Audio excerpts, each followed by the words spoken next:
رونے کے لیے ترسے ہوئے. 17 رمضان گزر گئی, 18 رمضان آ گئی.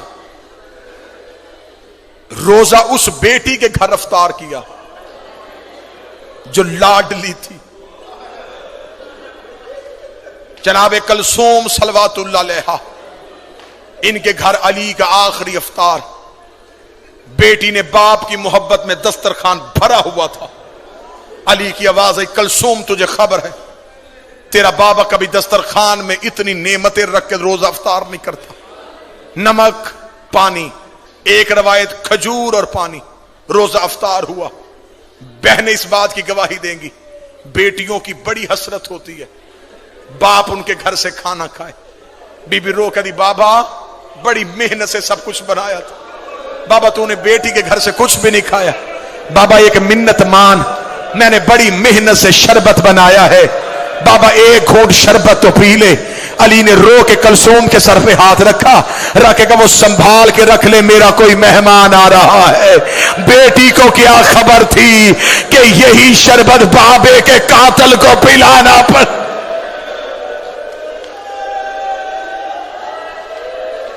امیر المومنین مصلی عبادت پہ آ گئے.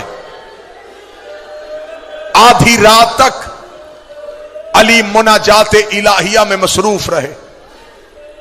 اس دن علی کی مصلی پہ اللہ سے گفتگو کرنے کی طریقہ اور گفتگو کا انداز بدلا ہوا تھا. علی کی اولاد ایک حجرے میں اکٹھی ہو گئی. بی بی عالیہ رو کے کہتی ہے حسین میں نے خواب دیکھا ہے, کعبے کے غلاف کو آگ لگی ہوئی ہے. حسین رو کے کہتے میں نے خواب دیکھا ہے میری ماں کے سر سے چادر اتری ہوئی.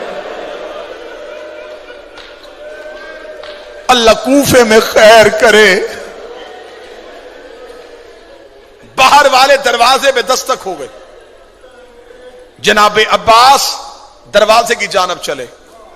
علی کی آواز آئی عباس رک. یہ روایت اگر برداشت کر لو گے تو اسی پہ بڑا ماتم. عباس رک. عباس وہیں پہ رک گئے. امیر المومنین جھکے ہوئے چہرے کے ساتھ دروازے کی طرف گئے. آدھی رات, بالکل ضربت والی صبح ہونے والی ہے. یہ روایت ہے 1819 کی درمیانی رات. تھوڑی دیر بعد علی مسجد میں جانے والے. آدھی رات علی نے گھر کا دروازہ کھولا.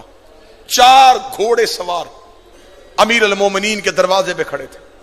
چاروں کے چہرے پہ نقاب تھے. علی نے کہا من انتم, کون ہو تم؟ چاروں گھوڑوں سے اترے. علی کے پاؤں پہ ہاتھ رکھے.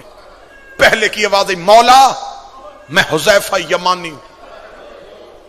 دوسرے کی آواز آئی یا امیر المومنین میں ابراہیم ابن مالک اشتر ہوں. تیسرے کی آواز آئی وارث محمد میں اسود بن نباتہ ہوں. چوتھے کی آواز آئی ابو الحسن میں عبداللہ ابن عفیف ہوں. علی کی آواز آئی چاروں میرے نوکر آدھی رات کو میرے دروازے پہ کیوں آئے ہو؟ مومن کے دل میں قبر حسین ہوتی ہے. ذاکر کا کام ہوتا ہے صرف جملہ پڑھنا. حذیفہ یمانی رو کے کہتا یا علی جب سے یہ 40 ہجری کا رمضان آیا ہے ہمیں تیری تقریروں سے ڈر لگ رہا. یا علی آپ سے ایک بندے نے پوچھا تھا کہ آپ نے داڑھی خضاب کیوں نہیں کی؟ آپ نے کہا تھا ان قریب یہ لہو سے خضاب ہونے والی. یا علی آپ نے ایک دن ایک صحابی سے پوچھا تھا کہ آج رمضان کی کیا تاریخ ہے؟ اس نے کہا تھا 16. آپ نے کہا زیادہ گزر گئے تھوڑے رہ گئے. یا علی ہم نے کوفے میں ایک شخص کو زہر خریدتے ہوئے دیکھا ہے. یا علی کوفے کے حالات بہتر نہیں ہیں, تیری تقریروں کا انداز بدل گیا ہے. یا علی ہمیں بڑا ڈر لگ رہا ہے. ہم چاروں نے مل کے قسمیں کھائی ہیں کہ ہم آپ کو تنہا نہیں چھوڑیں گے. آپ گھر ہوں گے ہم دروازے میں پہرا دیں گے, آپ مسجد میں جائیں گے ہم darbازے میں پہرا دیں گے. یا علی ہم آپ کو تنہا نہیں چھوڑیں گے. علی نے ہاتھ اٹھا کے کہا اللہ تمہیں جزائے خیر دے, تم نے اپنے وقت کے امام کا خیال رکھا, لیکن میں حکمن کہتا ہوں مجھے پہروں کی ضرورت نہیں. اگر پہرا دینا ہوتا میرا عباس جیسا بیٹا ہے, میرا حسن جیسا بیٹا ہے, ہے جاؤ اپنے اپنے گھروں کو واپس چلے جاؤ۔ حذیفہ یمانی کہتا ہے علی کے حکم کے بعد ہم پہ کھڑا ہونا حرام ہو گیا تھا۔ حذیفہ کہتا ہم چاروں گھوڑے لے کے علی کی گلی سے روتے ہوئے نکلے۔ حذیفہ یمانی کہتا ہے جب میں علی کی گلی کا موڑ مڑنے لگا میں نے آخری بار مڑ کے علی کی طرف دیکھا، علی ہاتھ ہلا کے کہہ رہے تھے حذیفہ اللہ کے حوالے، حذیفہ اللہ کے حوالے، حذیفہ اللہ کے حوالے۔ حذیفہ کہتا میں روتا روتا گھر آ گیا، میں نے اپنے سر سے امامہ اتارا، دیوار پہ مارا، تلوار نکالی، ریت پہ پھینکی، میں ایڑیاں رگڑ کے رونا شروع ہوا۔ میری بیوی قریب آ کے کہتی ہے علی کا سپاہی ہو کے بچوں کی طرح کیوں رو رہا ہے؟ رو کے تو علی کے دروازے میں پہرا دینے گئے تھے، علی نے خالی واپس بھیج دیا۔ کوفے کے حالات بہتر نہیں ہے، بیٹیاں بابے کی شاہی دیکھنے کے لیے آئی ہے۔ حذیفہ کہتا میری زوجہ کہتی ہے علی کو تیرے پہرے کی کیا ضرورت ہے، وہ فاتح خیبر ہے، اس کی تلوار سے زمانہ ڈرتا ہے۔ حذیفہ کہتا میں روتا روتا سو گیا، تھوڑی دیر کے بعد میری بیوی نے میرا کاندھا ہلایا، ہلا کے دی حذیفہ جاگ، سونی یہ آواز کس کی ہے؟ حذیفہ کہتا میں تڑپ کے اٹھا، آواز آ رہی قد قتل امیر المومنین، زینب کا بابا مارا گیا، غازی کا بابا مارا گیا، علی کو ضرب لگ گئی، علی کوفے میں قتل۔ حوصلہ حوصلہ حوصلہ۔ قد قتل امیر المومنین، علی کو سجدے میں ضرب لگ گئی۔ حذیفہ کہتا میں دوڑا، جو شہادت علی سننے آئے۔ اب مجھ پہ سوال کرو کہ علی کے بیٹے کہاں تھے؟ کوفے کی جامعہ مسجد میں علی امامت کرواتے تھے، کوفے کی چھوٹی مسجدوں میں علی کے بیٹے نماز پڑھاتے تھے۔ کہیں سے حسن بھاگا ہوا، کہیں سے حسین دوڑا، غازی جہاں سے دوڑ رہا ہے وہاں سے دیواریں ہل رہی۔ مسجد میں سارے بیٹے پہنچے تو حالت کیا ہے؟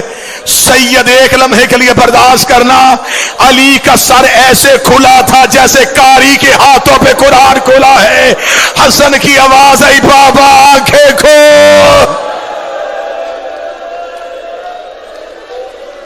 مشکل روایت پڑھنے لگا۔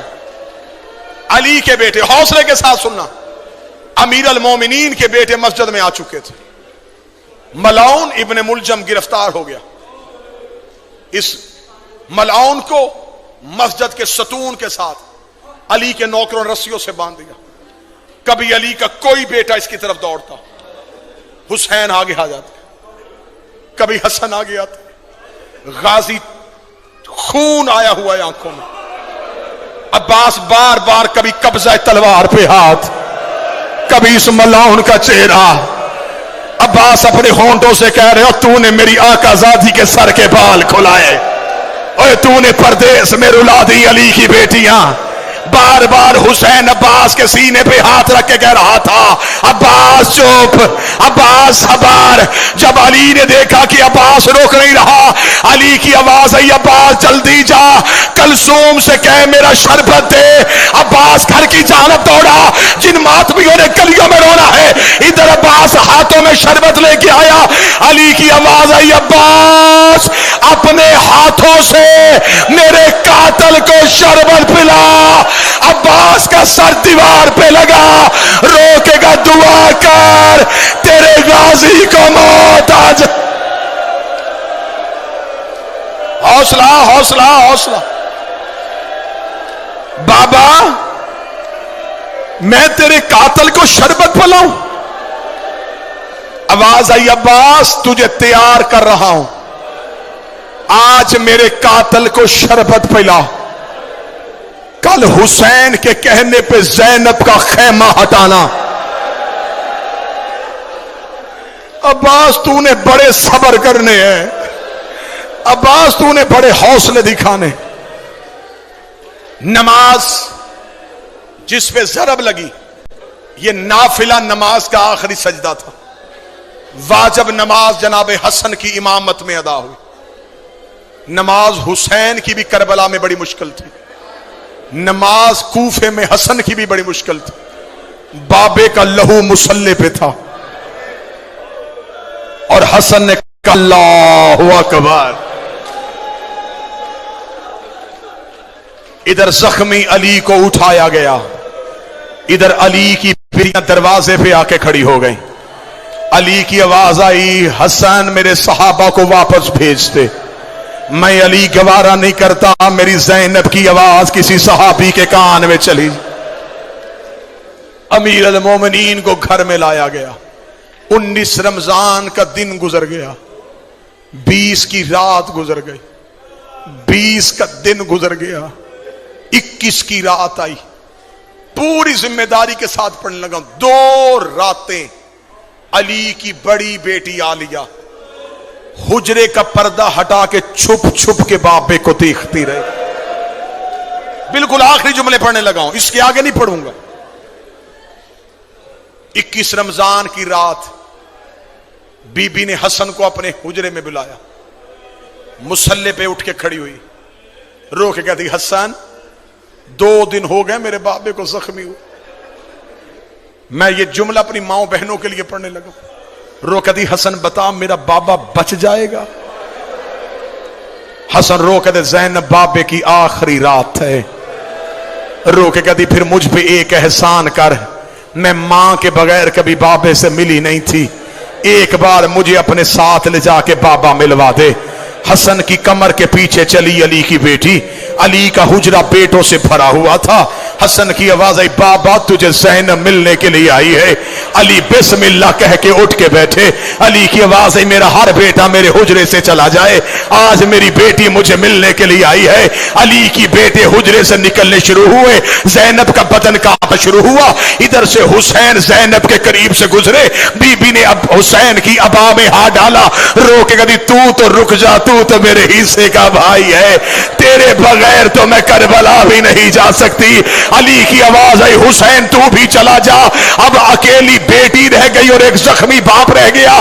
بی بی رو کری بابا میں زندگی میں تجھ سے کبھی بولی نہیں تھی، بابا تیری آخری رات ہے. علی کی آواز آئی زینب میرے سرہانے بیٹھ کے مجھے قرآن سنا. علی کی بیٹی نے قرآن پڑھنا شروع کیا.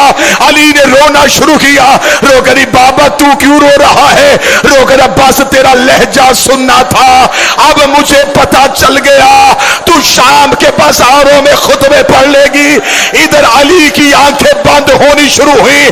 زینب رو کری بابا جلدی نہ کر، میں نے تیرے کہنے پہ قرآن سنایا، ایک بار آنکھیں کھول، مجھے بتا رسیاں کیسے پہنتے ہیں، مجھے بتا بازاروں میں کیسے چلتے ہیں، مجھے بتا شرابی سے کیسے بولتے ہیں، مجھے بتا پتھر کیسے کھاتے ہیں.